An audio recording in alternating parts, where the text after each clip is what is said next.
I want to tell you the story of my friend Khadija. Khadija is a smart, dynamic, joyful, beautiful young woman living in Bamako, Mali's capital city. When I first met her some 7 years ago now, she had just started a new job and gotten married to a handsome young man she was madly in love with for God knows what reason. Looking at her ever-smiling face, you would never have guessed that Khadija, like 89% of Malian women and girls, had undergone female genital cutting.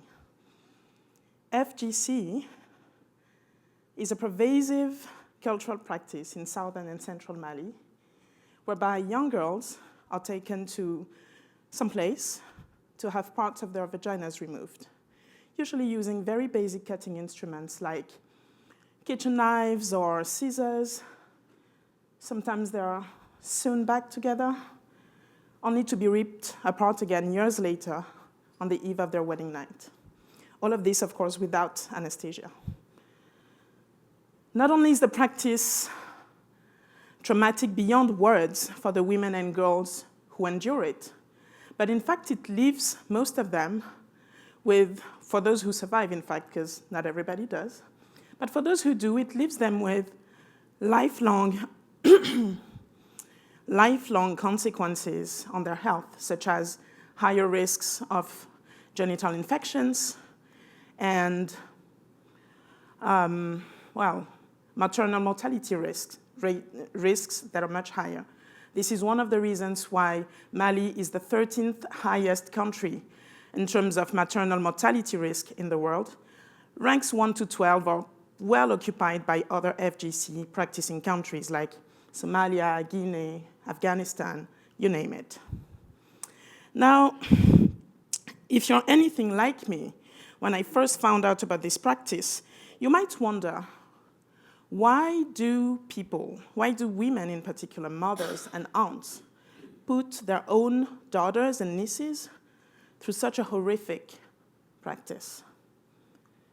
Well, the answer lies in deeply entrenched cultural beliefs that this makes women fit for marriage. It makes them pure and more faithful.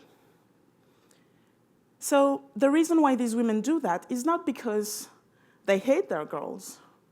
On the contrary, it's because they think, and they have been taught, that this is what's best for them, that this is what will please the men.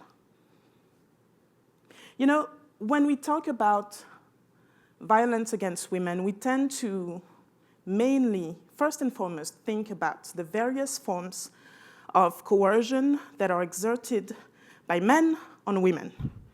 You know, sexual violence and abuse, domestic violence, rape, various forms of harassment, you name it.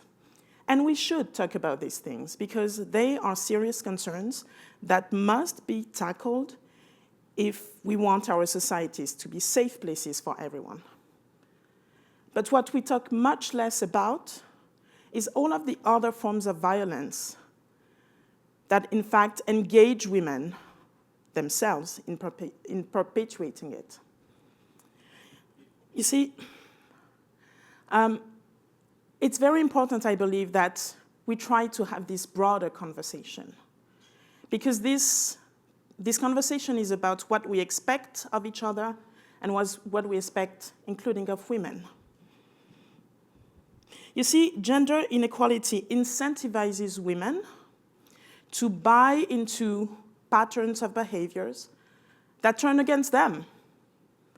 This isn't some kind of, women-on-women hatred that we see playing out.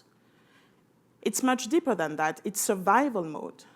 It's a way for women to align with existing power in order to survive in a world where otherwise they have no agency. A 2018 government survey in Mali found that 49% of men and 79% of women considered domestic violence to be justifiable under certain circumstances. Now take a minute and think about this. 49% of men think beating their wives is okay. 49%. This is 1 in 2 men. That's already a lot. But 79% of women, 4 in 5, far more than the men, think this is okay. Now, there's no way you can understand these figures if you don't take into account social elements, social factors, like education, and like the systemic nature of gender inequality. As a gender equality and social justice advocate, but also as a political and security analyst, I spend a lot of my time advocating for women to have a seat at the table. But while doing that, I also try to invest just as much energy into engaging with women on their own agency in both the problem and the solution, on their economic empowerment, on their involvement in girls' education.